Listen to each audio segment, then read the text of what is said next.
I needed 6 boards like this, little small boards. I'm gonna make some clipboard art out of them. We got these pictures of airplanes and I'm gonna clipboard them on here. I'm gonna hang them on the wall like in a collage type of a setup. So I had scraps. I had one piece that was almost big enough, but it had a corner cut out of it. So I just hooked this other piece onto and glued it together onto that.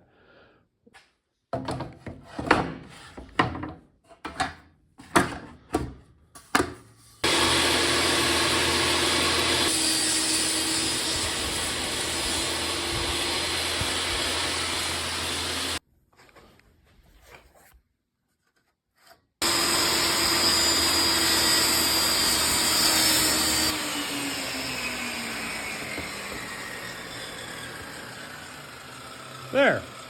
Now, I think if I sand this down, it'll work just fine. Kind of a funny looking look there, but I don't think anybody's gonna notice.